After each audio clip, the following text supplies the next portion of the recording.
Hello you, welcome back. My name is Rachel and this is Bradley Justice Yarbrough, the Swell Doll Shop. Hey Bradley. Hey Rachel, thanks for having me. I'm so excited to be here. It's just dreamy. Thank you so much. So we built this for Bradley so we could have a beautiful dreamy backdrop while we learn and chat about Barbie for the weekend. So it's just been already so much fun. Oh, we've had a blast. I mean, this is truly just been a moment in the dream house. So it's just And the rest of the house, you've been peeking around. Oh my gosh, it's kind of like Pandora's box. There's something like everywhere. There's not, as I said, there's not a place for me to rest my eyes. There's so much fun stuff to look at. It's just like a trip to a museum or something. Well, it's so fun having him here. And I brought out some of my Barbies that actually were my mom's Barbies. So now they're my Barbies.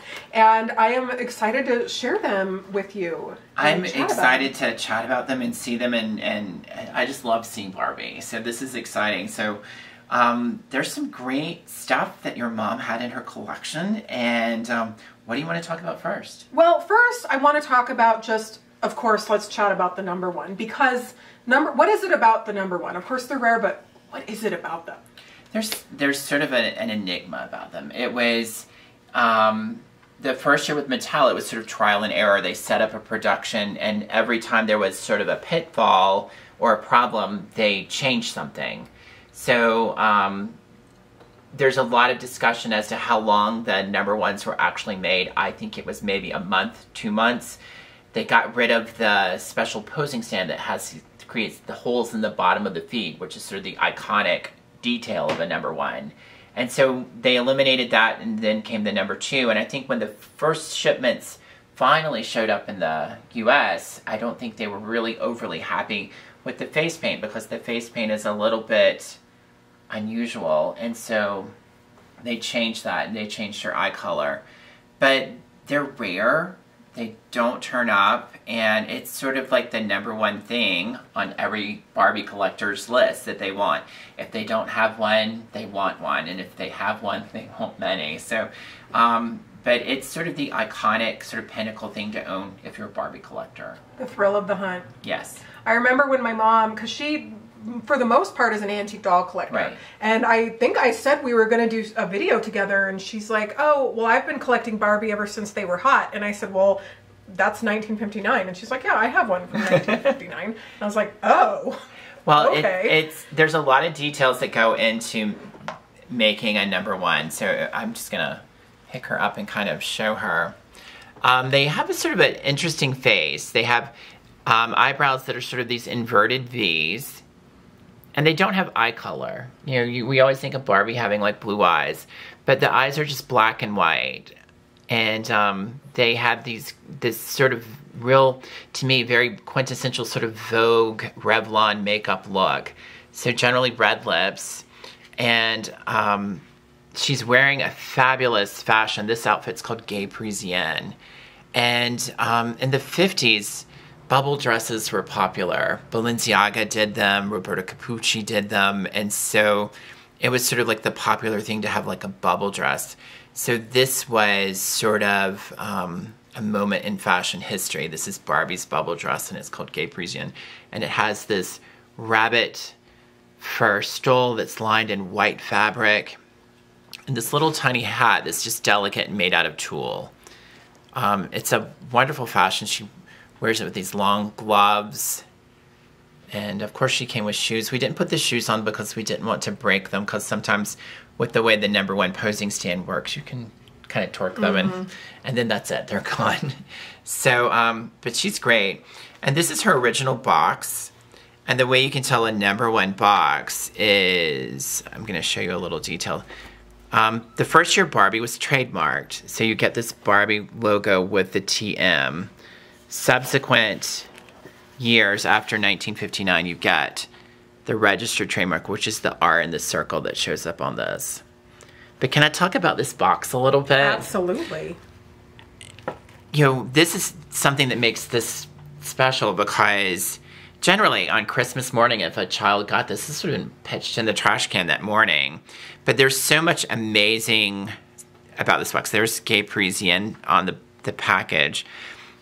But collectors are quick to notice that there are a few fashions like this, and then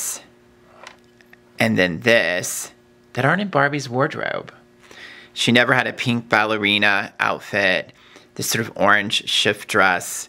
We just kind of consider these sort of the mystical, magical, sort of probably planned to happen, but never happened. So it's just sort of like a peek into what could have been. But it illustrates, in true Barbie fashion, these wonderful garments from that first year. There were 22 outfits for Barbie that year. They were all designed by Charlotte Johnson, who was the first designer hired for Barbie. And she was from Nebraska, so not too far away. And she really had a great way of kind of figuring out how to dress the doll. And I want to show you a detail about the dress. I'm going to just pose her arms up and we'll have a little look. If you go from this way all the way around to the front, there's no seam until you get to the middle of the bust. There's one seam that creates that fit, that exquisite fit for Barbie, because you're dealing with such a tiny thing that every little seam counts, every seam added bulk. So the fact that there's only one seam right here in the middle and then this little gather that makes sure it fit. I mean, how genius is that? Less work and less fabric. Well, less fabric, less work, because, I mean, keep in mind, this was a mass-produced product. Mm-hmm. I mean, these had to be turned out by... and were they made in the U.S. or Hong Kong? These are made in Japan. Japan. They went to Japan and set up production.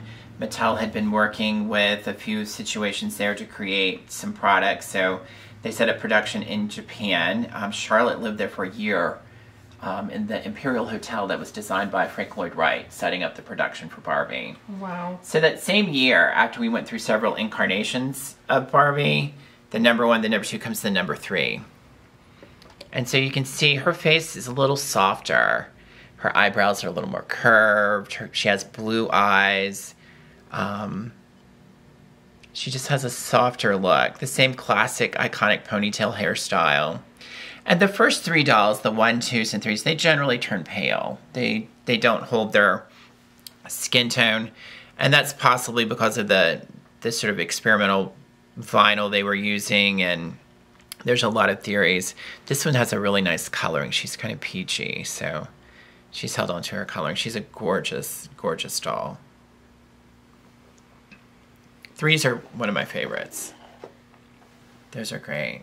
So your mom had a little bit of everything, all the way to the mod era. Yeah, and I don't know, like, why she just really did collect whatever she liked. Well, there's no rhyme or reason. How could you not like this? This is I think this is 1969 Talking Barbie. Probably not. No, they generally don't work. Chris he can fix anything. He actually has fixed some of them to talk for me. But they were voiced by a Mattel employee. They actually had a cattle call, and all these actresses came in to be the voice of Barbie. But they were like, wait, we wanted the voice that was done for the demo, and it was actually an employee. Gwen Floria had recorded a demo record. There's a tiny record inside this doll. It's like 2 inches. Wow. And you pull the string and plays the record. She says several different things. I have a date tonight. What shall I wear to the prom? Did she say math is hard? Or no, that's later. Oh. That's later. That's 1990s. But that really when did you were happen? little, it did. She said math is tough. Oh, math is tough. But I okay. agree. Math is totally tough. agree. That's why I have a CPA. But this is the mod era. So this is like 1969. They have the rooted eyelashes, and she's just got a different face. I really kind of find this, and I love the illustrations. Just check out how groovy Barbie is illustrated there. It's very Peter Max, and it's just a whole different sort of era of Barbie, which is very fun. Very fun.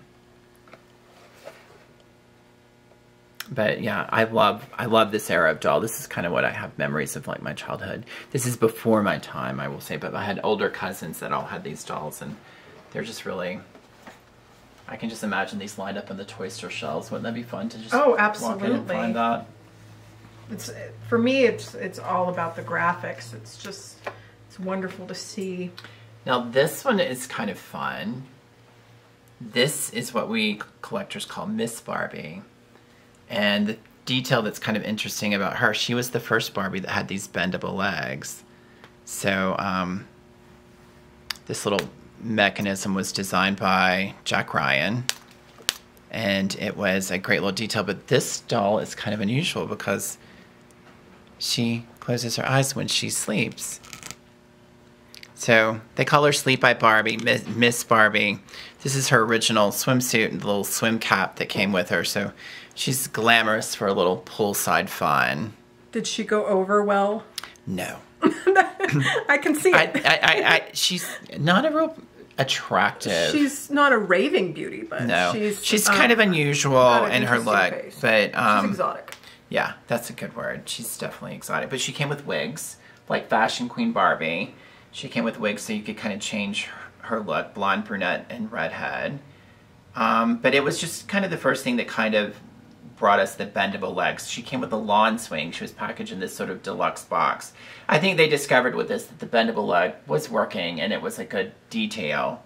But that hard plastic head with those crazy eyes, maybe not so good. Yes, and exotic might not have been the best word because so many beautiful dolls are exotic looking. It's just so different. It's very different. It's not what we're expecting. It's not what we're expecting. But it was an interesting detail and kind of like a little something unusual to look for your collection if you don't have that. And I think, and that's why I like her. And that's why she's here. Me too. I have a couple in my collection because she is just so different. Yeah, exactly. So, yeah, I love her. I love her. So, thank you for sharing. It's always so much fun to share with Bradley. If you want to follow Bradley's adventures, follow the Swell Doll Shop on Facebook. Yes. And then if you want to join his adventures, you do private Facebook groups and things like that. Yes, we do our own little virtual experiences as well, and we're doing a cross-country road trip. So it's going to be a swell road trip. We're going to have all kinds of fun along the way. We're going to visit some collections and just have some Barbie fun. So. And then he also sells on eBay. He's got lots of Barbie things on eBay. Yeah, my eBay seller ID is Shawstein, and you can find all kinds of fun Barbie stuff there. We'll put a link. We'll put a link in the video so that they can go straight to shop. I don't like to not be able to shop. I'm sorry, but shopping is like my favorite thing ever. Like if I can't shop, I don't want to go. Yeah. It's the best part of most anything is the shopping. It's like the museum is great, but where's the gift shop? Yeah, where can I buy stuff? So we got a lot for you. So we hope you enjoyed seeing these treasures. So thank you for sharing them with me. You're welcome. All right, everybody. We'll see you on the next video. Take care. Bye.